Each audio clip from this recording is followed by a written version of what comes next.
En el corazón de Sanlúcar de Barrameda, frente a la desembocadura del Guadalquivir y el horizonte dorado del Atlántico, se alza un palacio que respira siglos. Sus muros, cubiertos de retratos que parecen observar desde la penumbra, guardan las voces de reyes, navegantes, rebeldes y duquesas. Es el palacio de Medina Sidonia, sede de una casa que, según los historiadores, puede reclamar el título de linaje más antiguo de Europa.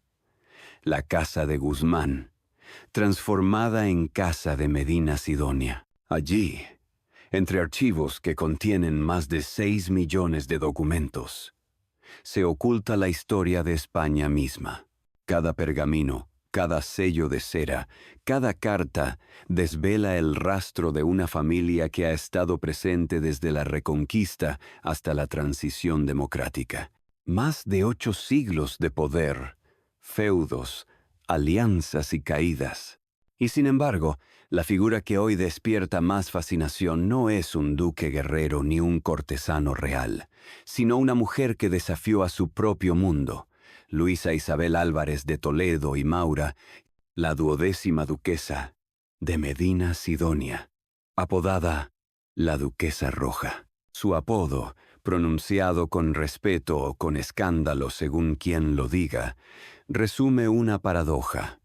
La heredera del linaje más aristocrático de España, convertida en símbolo de rebeldía intelectual y política. Nacida en 1936, en plena guerra civil, Luisa Isabel creció entre retratos de antepasados que habían servido a los reyes católicos, a los Austrias, a los Borbones y, sin embargo, eligió cuestionar el propio sistema que le dio su nombre. La historia de la Casa de Medina Sidonia no se comprende sin su figura, pero tampoco sin la vastedad que la precede. Antes de ella, hubo héroes que defendieron Tarifa frente a los musulmanes en el siglo XIII, duques que financiaron expediciones al Nuevo Mundo, y nobles que conspiraron contra los reyes en nombre de la autonomía andaluza. Cada generación dejó su marca, unas gloriosas,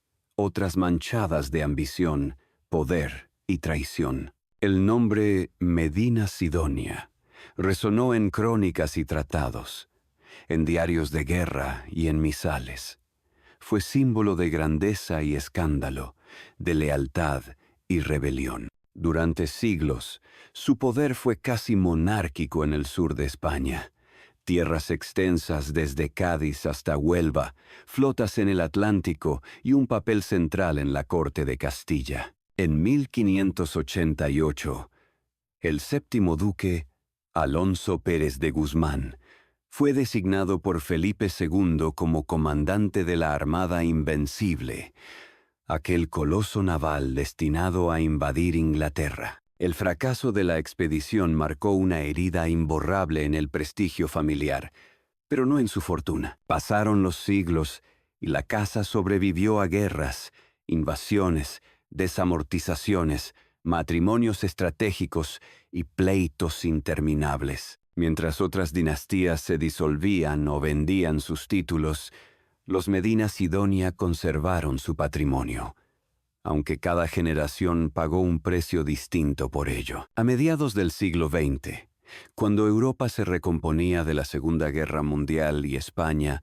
languidecía bajo la dictadura de Franco, la duquesa heredó no solo el título, sino también una deuda moral con la verdad. Luisa Isabel entendió su apellido como una carga y una misión.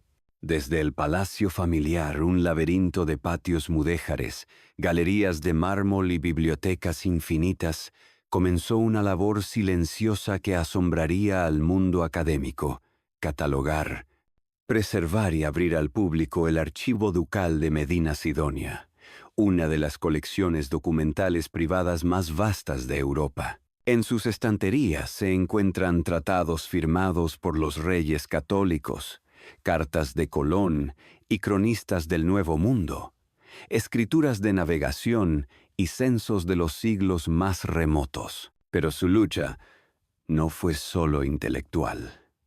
La duquesa Roja se enfrentó abiertamente a la nobleza tradicional, al franquismo e incluso a su propia familia.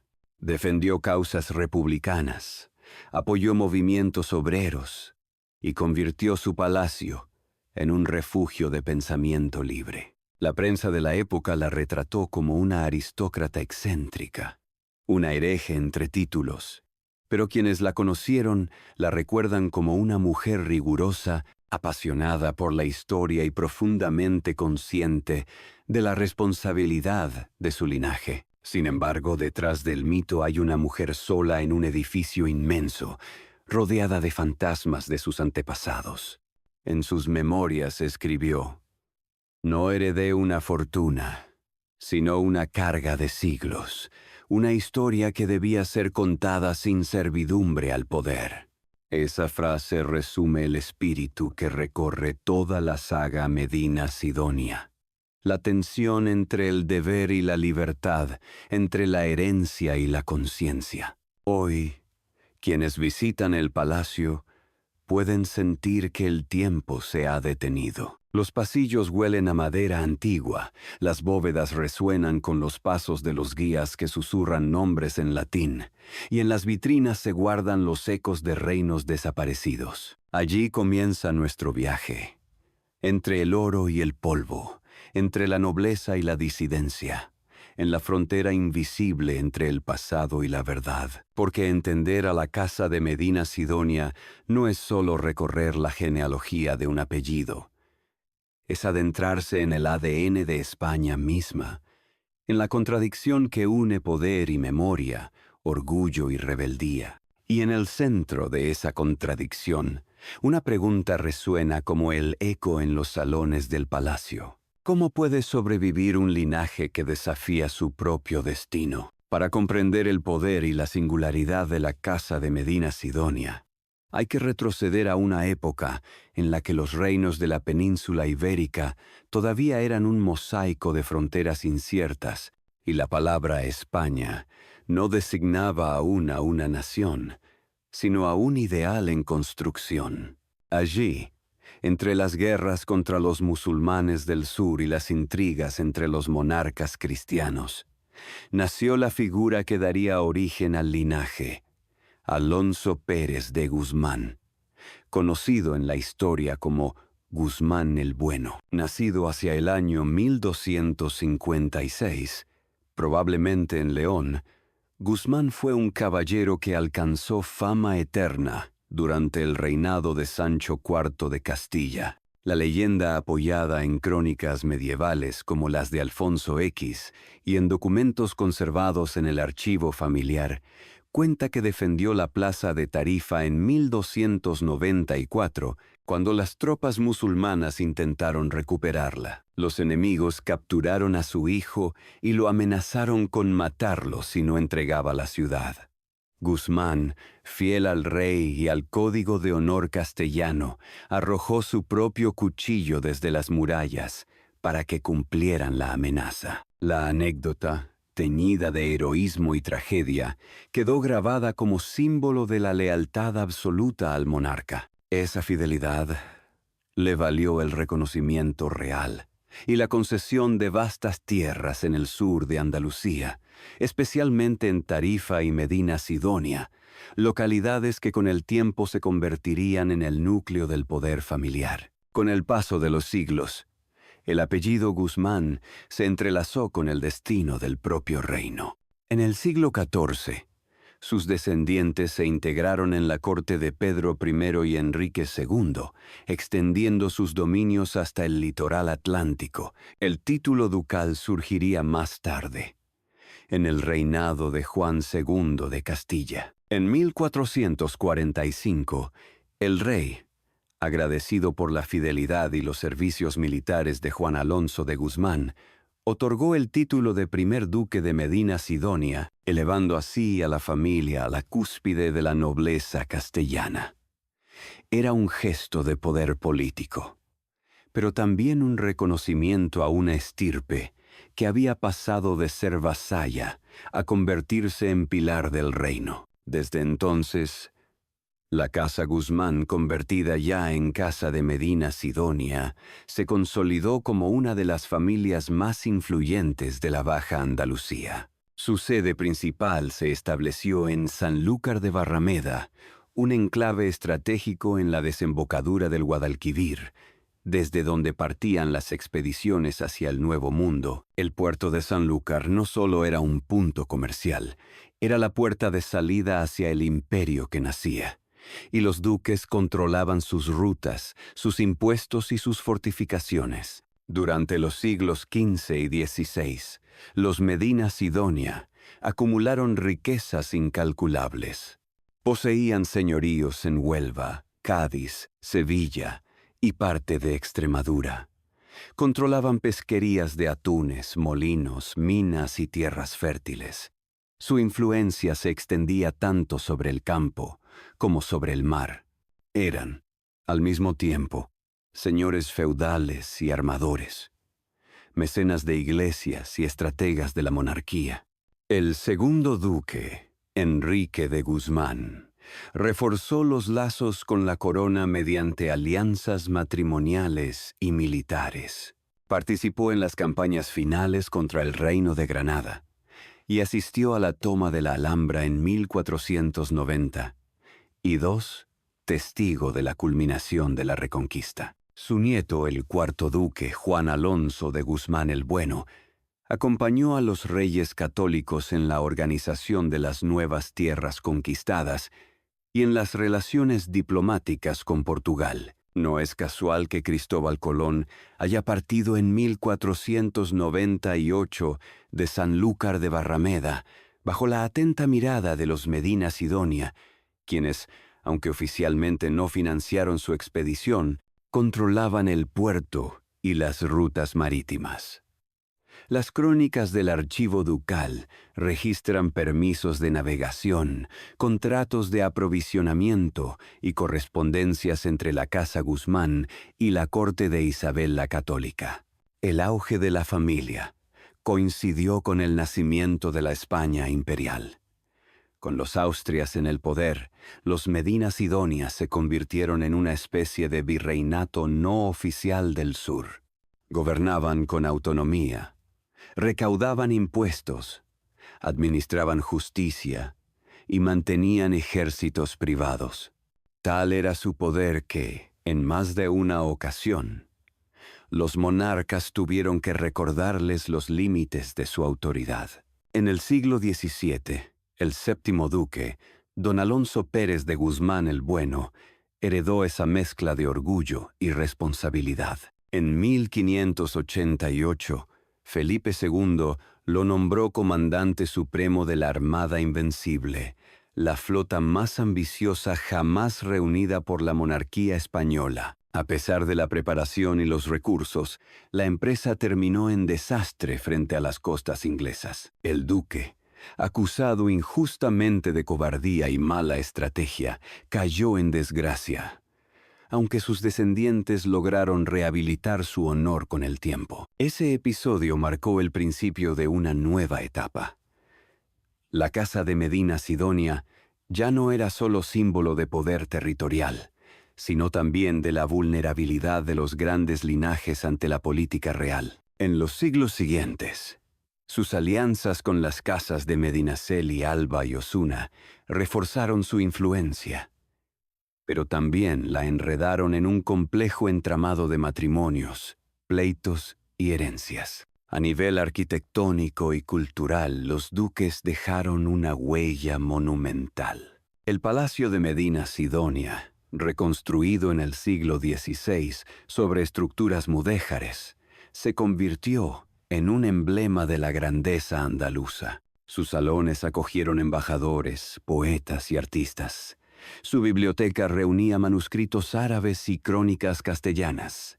En los jardines aún florecen bugambillas que, según la tradición oral, fueron traídas de ultramar por navegantes al servicio de la casa. El archivo ducal comenzó a formarse en esa misma época.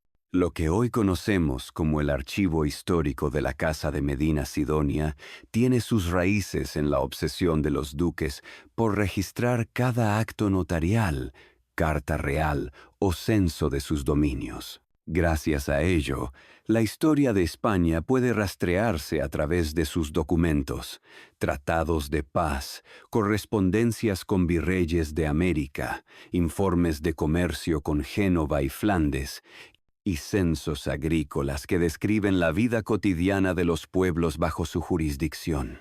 Con la llegada de los Borbones al trono en el siglo XVIII, la casa logró mantener su estatus mediante una hábil adaptación política. Participaron en reformas ilustradas, patrocinaron academias de arte y ciencias, y mantuvieron estrecha relación con los círculos intelectuales de la época. A diferencia de otros linajes que se anclaron en la nostalgia feudal, los Medina Sidonia comprendieron la necesidad de evolucionar. Sin embargo, esa aparente modernización no detuvo su lento declive económico, provocado por las desamortizaciones y los cambios sociales del siglo XIX. Aún así, su influencia simbólica permaneció intacta. En una carta del Archivo General de Simancas de 1845, un ministro de Isabel II escribió: «El nombre de Medina Sidonia aún pesa más que un decreto real en Andalucía».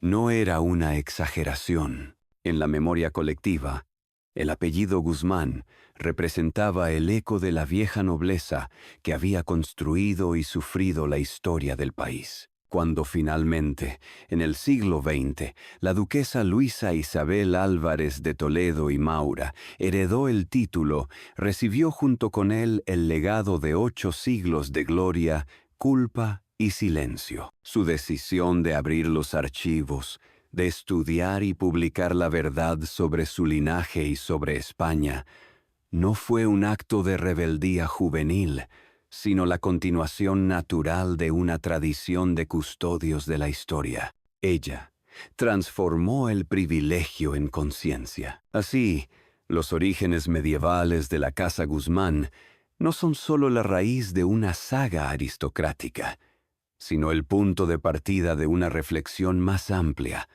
cómo una familia, nacida de la espada y el vasallaje, pudo sobrevivir al paso de los imperios y llegar al siglo XXI como guardiana de la memoria. Desde Tarifa hasta Sanlúcar, desde las cruzadas castellanas hasta las bibliotecas contemporáneas, el hilo de los Medina Sidonia une lo bélico con lo intelectual, lo sagrado con lo humano. Y en esa continuidad casi mística se esconde una paradoja que define su destino.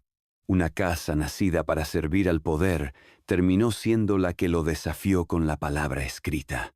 A comienzos del siglo XVI, España estaba dejando atrás su identidad medieval para convertirse en un imperio planetario.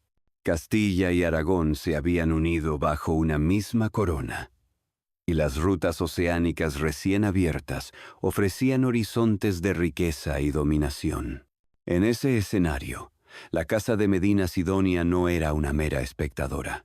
Era uno de los pilares sobre los que se asentaba la expansión imperial. Desde su fortaleza en Sanlúcar de Barrameda, los duques controlaban el principal puerto de partida hacia las Indias. Antes incluso de que Sevilla monopolizara el comercio colonial, Sanlúcar era la puerta al Atlántico, y los Medina Sidonia eran sus guardianes. Los archivos familiares conservan licencias de navegación, contratos de carga e incluso registros de navíos que partieron rumbo a América bajo su supervisión. En una carta fechada en 1502, el tercer duque escribía a la casa de contratación: «Ninguna nao cruzará el Guadalquivir sin el visto bueno de Sanlúcar». El poder económico de la familia se cimentaba en 3 ejes: el control marítimo, las rentas agrícolas y la gestión señorial de extensas tierras. Poseían los señoríos de Lepe, Ayamonte, Trebujena, Chiclana, Conil y decenas de aldeas más. En esos dominios La vida giraba en torno a la autoridad ducal. Los campesinos dependían de sus ordenanzas, los jueces de su aprobación, los mercados de su protección. Durante siglos, fueron reyes sin corona en el sur de la península. Sin embargo, lo que distinguió a los Medina Sidonia no fue solo la acumulación de riqueza, sino su habilidad para situarse en el corazón de la política, en la corte de los reyes católicos, y luego bajo Carlos I y Felipe II, los duques actuaron como intermediarios entre la monarquía y la nobleza andaluza. Supieron equilibrar fidelidad y autonomía, sirviendo al rey sin renunciar a su poder regional. Esa dualidad se convirtió en la clave de su longevidad.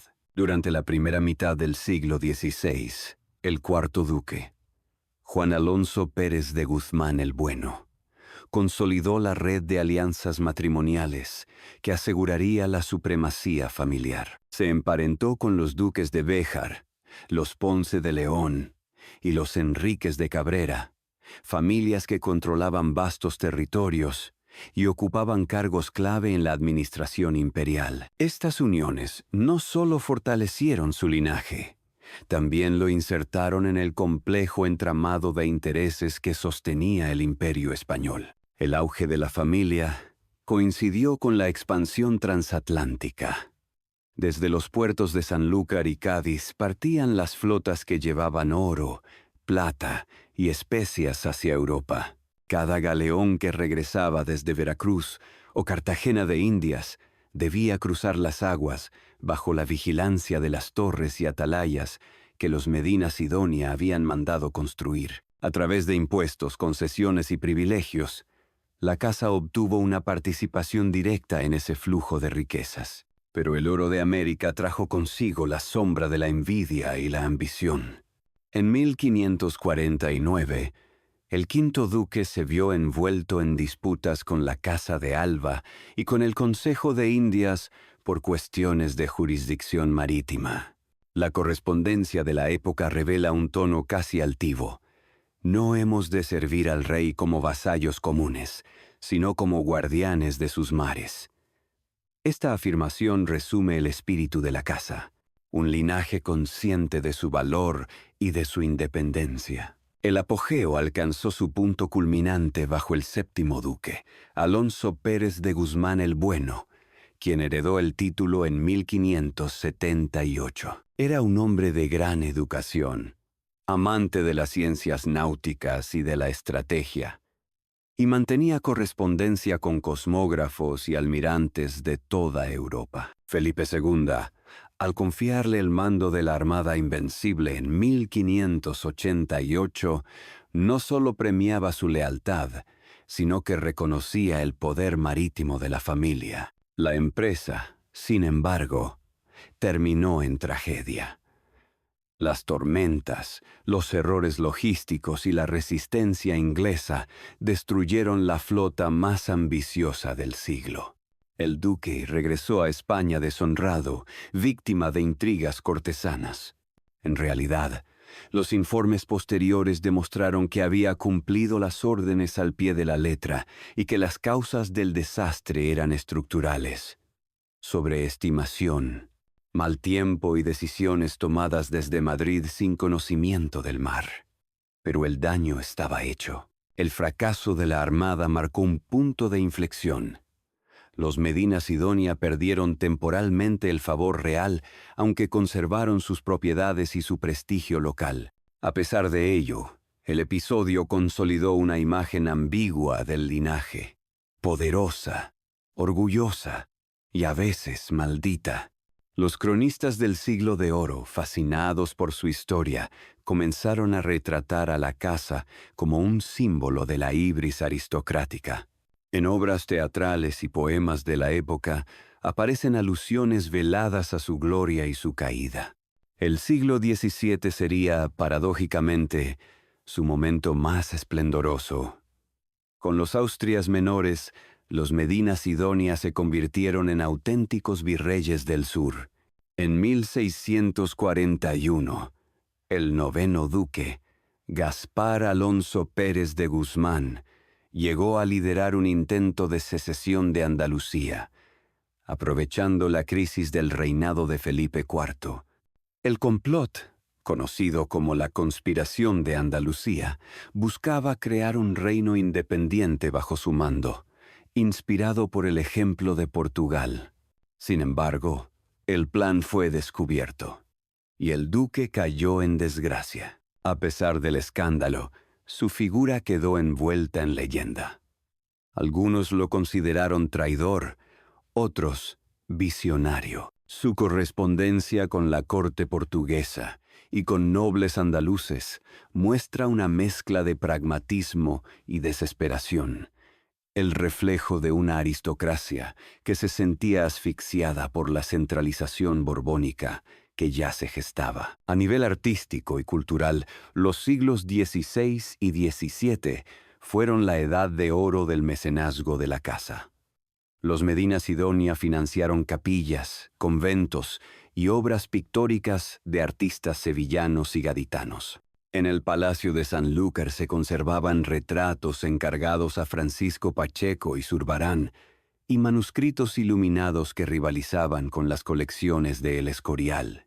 El duque Gaspar Alonso también patrocinó a poetas como Rodrigo Caro y Francisco de Rioja, que dedicaron versos a la grandeza de su linaje. Los fastos del palacio eran legendarios.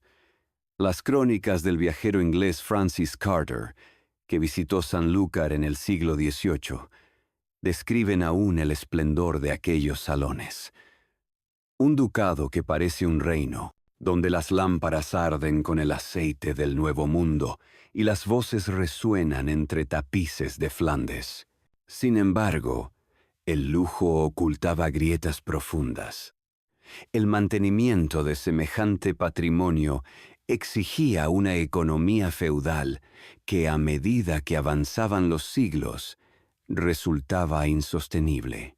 Las deudas con la corona y los préstamos a otros nobles comenzaron a erosionar su fortuna. El comercio marítimo pasó lentamente a manos de Cádiz y de comerciantes extranjeros, especialmente genoveses y flamencos, reduciendo el control económico de la familia sobre el Atlántico. Aún así, los Medina Sidonia mantuvieron su poder simbólico. En los documentos de la Real Chancillería de Granada se registran pleitos en los que los campesinos de sus tierras los llamaban nuestros señores naturales, fórmula que denotaba no solo sumisión, sino una relación casi patriarcal, heredera de la Edad Media. Era una fidelidad que mezclaba respeto y miedo. Durante el reinado de los primeros Borbones, la casa supo reinventarse. Los duques se integraron en la nueva corte, apoyaron las reformas de Felipe V y se casaron con miembros de otras familias influyentes como los Palafox, Medinaceli y Fernandina. El siglo XVIII vio una renovación arquitectónica del palacio, que adoptó elementos barrocos y neoclásicos. La fachada principal fue adornada con columnas toscanas y balcones de hierro forjado, mientras los interiores se enriquecieron con mármoles italianos y retratos al óleo de los antepasados. El esplendor alcanzó su cenit hacia 1750, cuando el duque José Álvarez de Toledo transformó Sanlúcar en un centro de cultura y sociabilidad. En sus jardines se celebraban tertulias donde coincidían nobles, clérigos y científicos. Algunos historiadores sostienen que Jorge Juan y Antonio de Ulloa, marinos e ilustrados, visitaron el palacio durante sus expediciones científicas. La casa también desempeñó un papel crucial en la Ilustración española. Los duques patrocinaron estudios de astronomía, cartografía y botánica. En los archivos del palacio se conservan mapas de América del Sur y África Occidental, elaborados por ingenieros al servicio del ducado. Esta vocación científica, heredada por generaciones posteriores, explicaría la pasión documental de la duquesa Roja siglos más tarde. El esplendor, Sin embargo, siempre fue acompañado de un eco trágico. El peso de la historia se volvía insoportable para muchos de sus herederos. En cartas privadas del siglo XVIII, uno de los duques escribía: «El apellido Guzmán me precede, me sigue y me aplasta». Era la confesión de un linaje que vivía entre la gloria pasada y la incapacidad de adaptarse del todo a la modernidad. Al final del siglo XVIII, con las guerras napoleónicas a la vista y la economía en crisis, los Medina Sidonia enfrentaban el mismo dilema que todas las viejas casas nobles. ¿Cómo sobrevivir sin un reino propio? Su poder territorial se mantenía, pero su influencia política declinaba. La grandeza, sin embargo, seguía visible en cada piedra del palacio, en cada firma estampada sobre un pergamino, en cada relato que el viento del Guadalquivir parecía susurrar a través de los siglos. Y mientras Europa se preparaba para una era de revoluciones, los descendientes de Guzmán el Bueno aún creían que su nombre bastaba para resistir el paso del tiempo. No sabían que el mundo que los había hecho grandes estaba a punto de desaparecer. Toda grandeza, cuando se prolonga durante siglos, acumula también sus sombras. En el caso de la casa de Medina Sidonia, el esplendor del pasado comenzó a desdibujarse lentamente en un largo crepúsculo de conflictos, decadencia y luchas intestinas. Lo que había sido un poder feudal casi monárquico empezó a erosionarse bajo el peso de la modernidad, las revoluciones y el propio desgaste de la nobleza. El siglo XVIII trajo consigo una transformación profunda en el orden europeo. Las monarquías absolutas concentraban cada vez más poder, mientras la nobleza perdía sus privilegios tradicionales. En España, los Borbones introdujeron una administración centralizada y una fiscalidad que alcanzaba incluso a los grandes duques. Los Medina Sidonia, acostumbrados a gobernar sus dominios como pequeños reinos, debieron someterse a una burocracia que los trataba como súbditos. El duque José Álvarez de Toledo, hombre ilustrado y mecenas, intentó adaptarse al nuevo siglo. Sin embargo, la familia ya estaba dividida. Las fortunas heredadas se habían fragmentado en innumerables censos, mayorazgos y rentas. Los pleitos por la herencia se convirtieron en un rasgo casi hereditario. En los registros de la Real Chancillería de Granada figuran más de 40 litigios iniciados por ramas colaterales del linaje entre 1770 y 1810. La llegada de las guerras napoleónicas agravó la situación. Durante la ocupación francesa, los duques tuvieron que abandonar Sanlúcar de Barrameda. El palacio fue saqueado por las tropas imperiales y muchas obras de arte desaparecieron. Algunos cuadros de la escuela sevillana que hoy se conservan en museos europeos atribuidos a Zurbarán y Murillo provienen, según inventarios antiguos, de las colecciones medinasidonianas. Cuando las tropas francesas se retiraron, la familia regresó a un mundo en ruinas. Las rentas habían disminuido. Los campesinos se rebelaban contra los viejos sistemas señoriales. Y las nuevas ideas liberales ponían en duda la legitimidad de los títulos nobiliarios. Por primera vez en su historia, los duques se vieron obligados a vender propiedades. A pesar de ello, mantuvieron una cierta influencia en la política de la Restauración. Algunos descendientes ocuparon cargos diplomáticos o cortesanos, pero la casa ya no dictaba el destino de Andalucía. El puerto de Sanlúcar, antaño orgullo del linaje, había perdido su importancia frente a Cádiz, y las rutas comerciales del Atlántico se habían desplazado a manos británicas. La desamortización de Mendizábal, en 1836, fue el golpe más devastador. Grandes extensiones de tierra y edificios eclesiásticos bajo el patronazgo de la familia fueron expropiados y vendidos. aunque conservaron el título ducal y parte del palacio.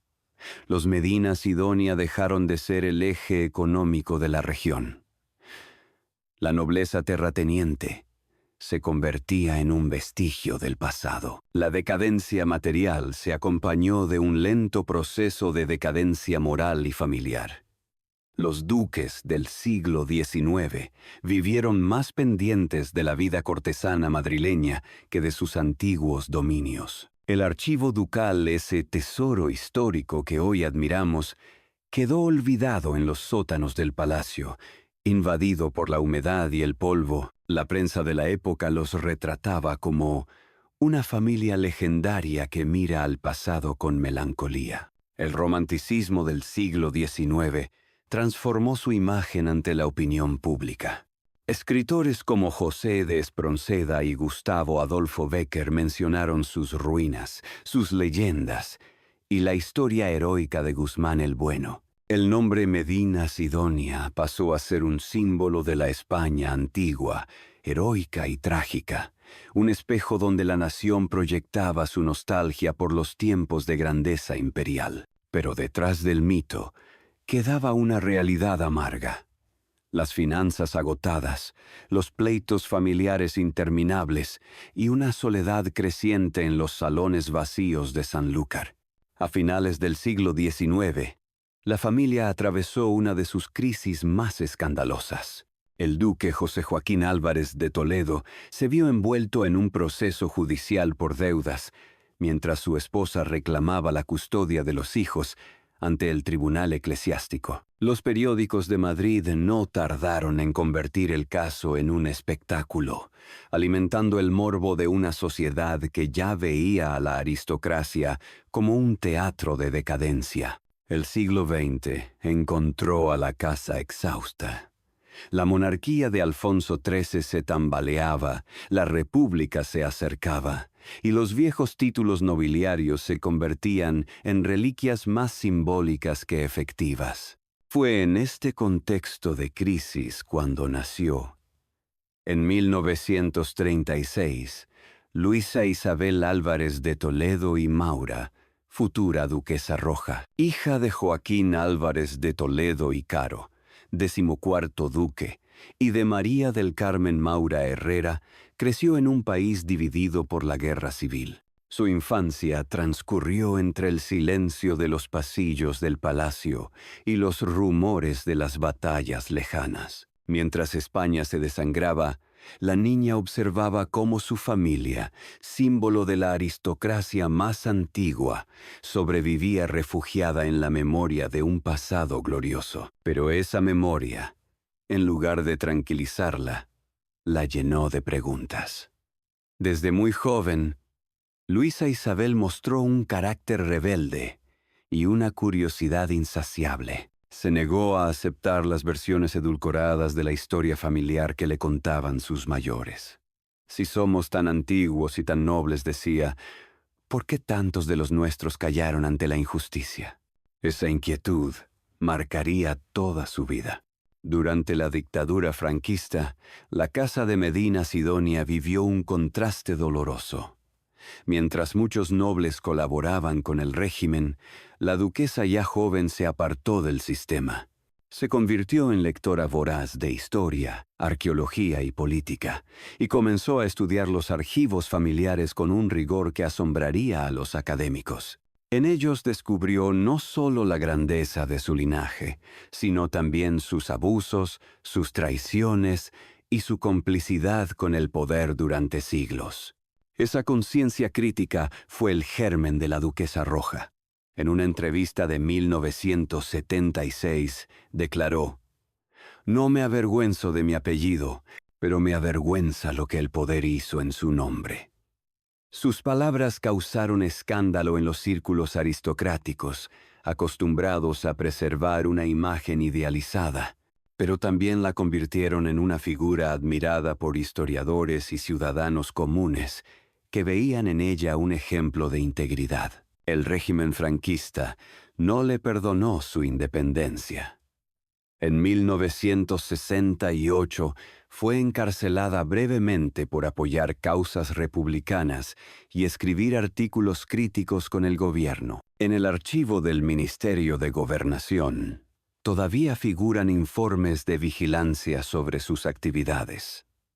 Mientras muchos de sus parientes disfrutaban de privilegios y títulos honoríficos, ella optó por la marginalidad. En su aislamiento, encontró su misión: rescatar y ordenar los archivos ducales. Durante más de 30 años, trabajó junto a un pequeño grupo de colaboradores para clasificar millones de documentos. Lo hizo sin ayuda oficial, costeando los gastos con la venta de propiedades familiares. En una carta de 1982, escribió: «Prefiero perder tierras que perder la memoria». La tarea fue monumental. Gracias a su esfuerzo, el Archivo Ducal de Medina Sidonia se convirtió en una de las fuentes históricas más importantes de Europa, conteniendo manuscritos que abarcan desde el siglo XIII hasta el XX. Allí reposan cartas de Cristóbal Colón, tratados entre reinos, mapas inéditos de América y África, y miles de documentos administrativos que permiten reconstruir la historia social de Andalucía. Pero su vida personal fue tan tormentosa como heroica. Sus enfrentamientos con la aristocracia tradicional se multiplicaron. Se negó a asistir a ceremonias oficiales, renunció a privilegios y desafió abiertamente al título que llevaba. En los años 80, escandalizó a la prensa al reconocer públicamente su relación con Lilian Dahlmann, una historiadora alemana con la que compartiría el resto de su vida. Cuando murió en 2008, dejó un testamento que causó polémica. Nombró a Lilian como heredera y presidenta de la Fundación Casa de Medina Sidonia, destinada a preservar el archivo y abrirlo al público. Algunos miembros de la familia impugnaron la decisión, pero los tribunales confirmaron su validez. Así, incluso después de su muerte, la duquesa Roja seguía desafiando las normas de su estirpe. Sin embargo, más allá de la controversia, su legado es incuestionable. Transformó un símbolo de poder en un espacio de conocimiento. Convirtió la historia familiar en un bien público. Su frase más célebre resume la paradoja de toda la saga Medina Sidonia. El pasado no nos pertenece. Nosotros pertenecemos a él. En ella resuena la voz de 8 siglos, desde Guzmán el Bueno hasta la última duquesa. Un eco que atraviesa guerras, traiciones, archivos y silencios. El linaje más antiguo de Europa había sobrevivido a reyes, invasiones, revoluciones y dictaduras. Pero el verdadero desafío no fue resistir, fue recordar. La historia de la Casa de Medina Sidonia podría haberse extinguido en silencio, como tantas otras familias nobles que se disolvieron entre pleitos y ruinas. Pero su caída fue distinta, lenta, visible y cargada de una dignidad melancólica. Fue la transición del poder a la memoria, de la herencia a la conciencia. A comienzos del siglo XX, el viejo mundo aristocrático de España se tambaleaba. La nobleza, antaño pilar del Estado, se convertía en ornamento. La riqueza se desplazaba hacia la burguesía industrial y financiera, mientras los títulos, aquellos que durante siglos dictaron destinos, se reducían a símbolos protocolarios. Para los Medina Sidonia, esta transformación fue más que una pérdida económica. Fue una crisis existencial. El 14º duque, Joaquín Álvarez de Toledo y Caro, padre de Luisa Isabel, intentó mantener la relevancia de la familia durante la restauración borbónica. A diferencia de sus antepasados guerreros, era un hombre discreto, más aficionado a la diplomacia que al poder directo.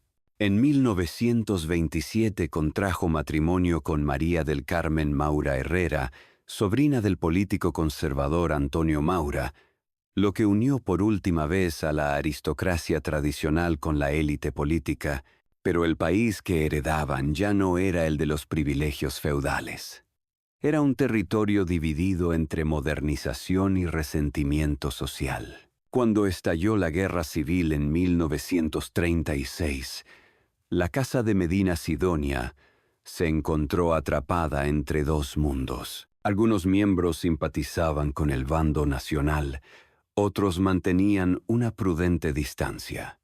En Sanlúcar, el palacio fue requisado temporalmente por las autoridades locales y sufrió saqueos menores. Los años de guerra marcaron el principio del fin material del ducado. Durante la posguerra, España vivió bajo la dictadura de Franco, y la aristocracia fue parcialmente rehabilitada por el régimen. Muchos títulos fueron restituidos, y la nobleza volvió a ocupar espacios en la corte. Pero la familia Guzmán, bajo la sombra de sus deudas y su progresivo aislamiento, se apartó del poder central. En los registros de 1953, el palacio aparece ya como una residencia deteriorada, con techos dañados y jardines abandonados. Las viejas fuentes de mármol se cubrían de musgo, y los archivos, amontonados en habitaciones cerradas, comenzaban a sufrir los estragos de la humedad. Fue en este escenario decadente donde Luisa Isabel Álvarez de Toledo y Maura, heredera del título, tomó conciencia de que su linaje estaba a punto de desaparecer, no por falta de poder, sino por falta de sentido. En sus memorias, escritas décadas después, recordaría aquella imagen de su infancia. El palacio era hermoso y triste. Sus pasillos olían a polvo y a desmemoria. A medida que crecía, España también cambiaba. Las universidades se abrían, las ideas republicanas y progresistas circulaban en voz baja, y los viejos códigos nobiliarios perdían vigencia. Luisa Isabel estudió historia y filología, pero sobre todo se formó en soledad, leyendo a los cronistas que habían narrado las glorias de su familia. Lo que encontró no fue orgullo, sino contradicción. Los mismos Guzmanes que habían financiado expediciones al Nuevo Mundo también habían sostenido sistemas de servidumbre. Los mismos duques que habían fundado iglesias habían apoyado inquisidores y guerras fratricidas. Esa revelación marcó su ruptura interior. Mientras muchos nobles se adaptaban a la dictadura buscando el favor del régimen, ella eligió el exilio interior. No se exilió físicamente, sino moralmente. Convirtió el aislamiento en resistencia. Durante las décadas de los 50 y 60, se dedicó a rescatar documentos del archivo familiar, clasificándolos con sus propias manos. Las cajas, carcomidas por los años, contenían cartas de reyes, escrituras de tierras, bulas papales, tratados diplomáticos y hasta registros de esclavos traídos desde África. La decadencia material del palacio contrastaba con el resurgir intelectual que ella impulsaba desde dentro. Las crónicas de la época describen el edificio como un laberinto medio en ruinas, con techos goteando y estanterías desbordadas de papeles antiguos.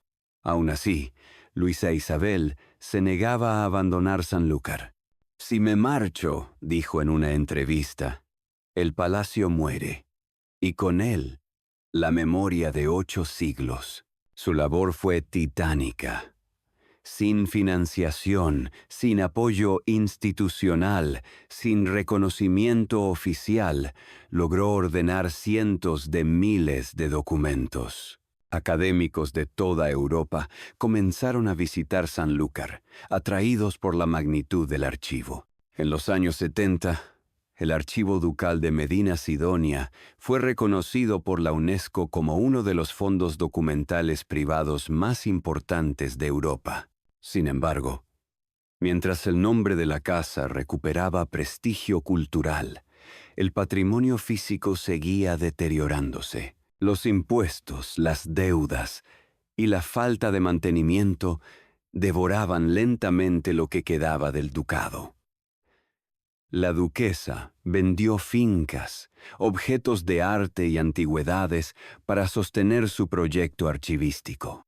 «Vendo piedras para salvar palabras», escribió en 1985. El poder, otrora ejercido con espadas y privilegios, se había convertido en un acto de preservación. Y ese acto era, paradójicamente, una forma más profunda de autoridad, la autoridad moral del conocimiento frente al olvido.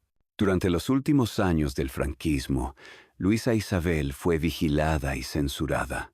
Sus publicaciones, entre ellas Historia y Crítica de la Nobleza Española, cuestionaban abiertamente los fundamentos del sistema nobiliario. Su posición como aristócrata republicana, defensora de los derechos sociales y de la transparencia histórica, era un desafío viviente al régimen. La prensa conservadora la apodó la Duquesa Roja, un mote que ella adoptó con ironía. Tras la muerte de Franco en 1975 y el inicio de la transición, España comenzó a revalorizar su patrimonio cultural. La duquesa abrió las puertas del Palacio de Medina Sidonia al público, transformando las antiguas estancias ducales en espacios de exposición y archivo. Allí donde antaño se firmaban alianzas secretas y se decidían guerras, ahora se escuchaban conferencias sobre historia,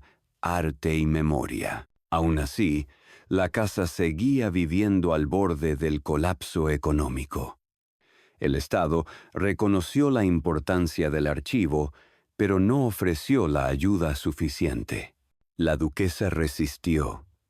Gracias a donaciones privadas y a la creación, en 1996, de la Fundación Casa de Medina Sidonia, que garantizó la conservación de los documentos.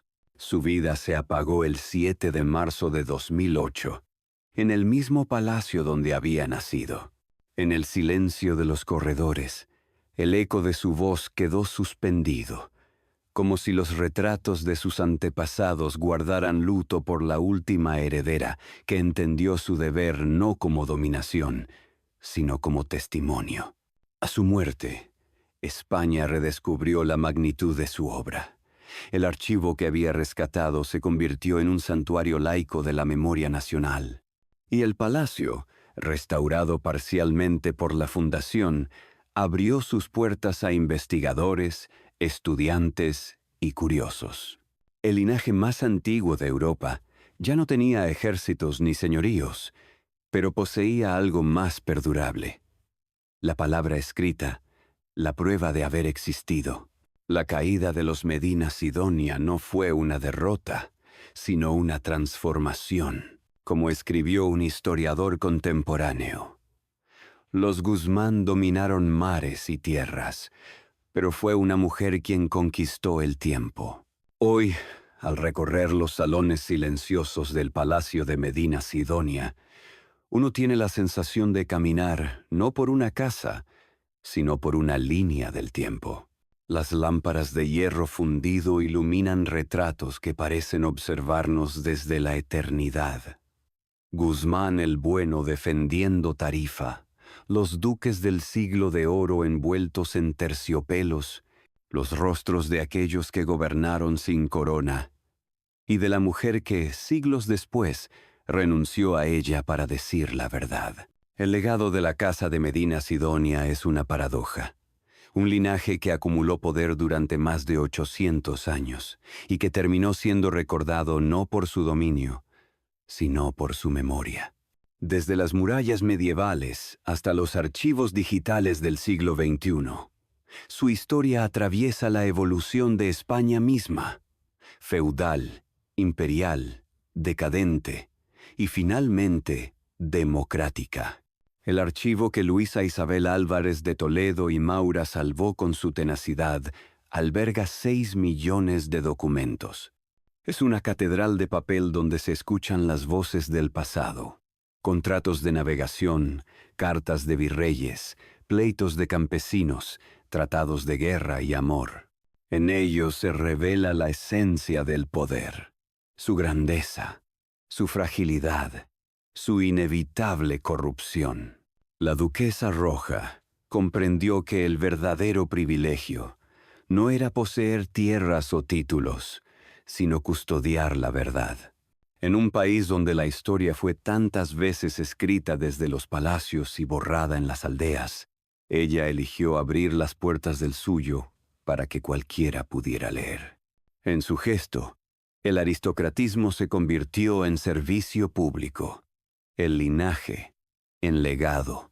Hoy, la Fundación Casa de Medina Sidonia, dirigida por Lillian Dahlman, continúa su labor, protegiendo los documentos y organizando exposiciones, congresos y publicaciones.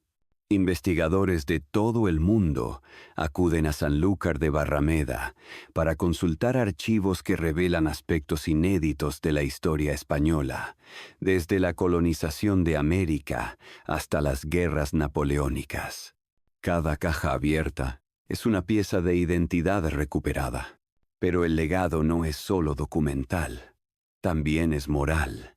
La historia de los Medina Sidonia enseña que la nobleza, sin ética, se convierte en sombra, y que la memoria, incluso dolorosa, es una forma de justicia. A través de los siglos, el apellido Guzmán ha simbolizado la lealtad, la rebeldía, la grandeza y la caída. En su evolución, se refleja el tránsito de un país entero, de la espada a la palabra, del dominio al conocimiento. En la España contemporánea, el nombre Medina Sidonia ya no designa un poder político, sino un patrimonio espiritual. Su palacio, con sus patios de mármol y sus torres frente al Guadalquivir, es ahora un faro de historia viva. Allí, los visitantes caminan por los mismos pasillos donde los duques discutieron con reyes, donde se conspiró contra Felipe IV y donde la duquesa Roja clasificó manuscritos bajo la luz amarillenta de una lámpara. En ese contraste entre el esplendor antiguo y la humildad de una mujer archivista reside la verdadera grandeza de este linaje. No se trata de oro ni de coronas, sino de una conciencia histórica que ha sabido perdurar. La Casa de Medina Sidonia es, quizás, la metáfora más perfecta del destino de España. Un país que siempre renace de sus ruinas, que transforma la pérdida en memoria, y la memoria en identidad. Luisa Isabel solía decir que la historia no pertenece a los vencedores, sino a los que la escriben con honestidad. Ella lo hizo desde el mismo lugar donde sus antepasados habían dictado órdenes y firmado guerras. Allí, sentada en un escritorio cubierto de pergaminos, dio sentido al linaje que había heredado. Y cuando falleció, lo hizo sin lujos ni cortejos, pero rodeada de aquello que más amaba: los documentos, los libros, los silencios. En su funeral, celebrado discretamente en Sanlúcar, un periodista escribió: «Murió una duquesa sin palacio, pero con más historia que todos los reyes». Hoy, quienes visitan el archivo pueden leer su testamento espiritual en una placa de bronce que cuelga sobre la entrada. El conocimiento es la única herencia que no se pierde. Quizás esa sea la lección final de la Casa de Medina Sidonia, que incluso los imperios más antiguos terminan desvaneciéndose, pero las palabras que registran sus huellas pueden resistir siglos. Que la nobleza verdadera no reside en la sangre, sino en la lucidez con que se enfrenta el pasado. Así, el linaje más antiguo de Europa no murió. Se transformó en memoria, y cada vez que una hoja del archivo se abre, cada vez que alguien pronuncia su nombre con respeto o con curiosidad, los Medina Sidonia vuelven a respirar. Mientras cae la tarde sobre Sanlúcar de Barrameda, el palacio de Medina Sidonia se tiñe de luz dorada. Las sombras recorren lentamente los arcos mudéjares y los retratos antiguos parecen despertar con el crepúsculo. Allí, donde hace 8 siglos un caballero llamado Guzmán el Bueno selló con su sacrificio el destino de su linaje. Hoy solo se escucha el murmullo del viento atravesando los patios. Y sin embargo, cada piedra, cada pasillo, cada estantería del archivo sigue respirando historia. Desde la lealtad medieval hasta la rebeldía intelectual, la casa de Medina Sidonia ha sido un espejo de España, un país que conoció el poder, el dolor, el orgullo y la redención. Su historia no es solo la de una familia noble, es la de un pueblo entero que aprendió a convivir con sus propias contradicciones, porque el esplendor y la caída de los Medina Sidonia nos recuerdan que todo poder sin memoria está condenado a repetirse, y que la verdadera grandeza no se mide por la sangre ni por los títulos, sino por la capacidad de preservar la verdad, incluso cuando duele. Luisa Isabel Álvarez de Toledo y Maura, la última duquesa que comprendió ese mensaje, transformó la herencia feudal en patrimonio público. Gracias a su visión, el archivo que un día fue privilegio de unos pocos se convirtió en un santuario abierto a todos. Su legado trasciende los muros del palacio.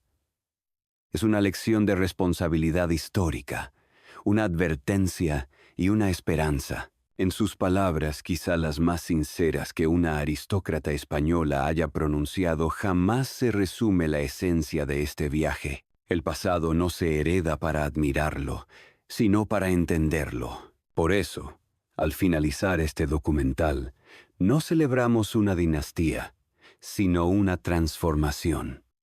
No glorificamos los blasones, sino el conocimiento que los ilumina. Y en cada historia de los grandes linajes, descubrimos un reflejo de nosotros mismos. El deseo de trascender, el miedo a olvidar, y la búsqueda de sentido en medio del tiempo. El nombre Medina Sidonia sigue vivo, no en los títulos de nobleza, sino en las manos de quienes hojean los documentos del archivo, de los estudiantes que viajan a Sanlúcar para entender su país, y de todos los que creen que la memoria es la forma más alta de justicia. Así termina esta historia, entre el polvo y la luz, entre la gloria y la verdad, pero su eco continúa, como el rumor del Guadalquivir cuando toca el mar. Si esta historia te ha conmovido, si crees que el pasado aún tiene algo que decirnos, acompáñanos en este viaje por las dinastías que forjaron el mundo que habitamos hoy. Suscríbete a Legacy of Rich Dynasties, donde cada semana revelamos los secretos, las luces y las sombras de las familias que moldearon la historia. Déjanos tu opinión en los comentarios. ¿Qué te inspira más de la casa de Medina Sidonia? ¿Su poder, su rebeldía o su memoria? Y recuerda, solo quien conoce su historia puede comprender su destino.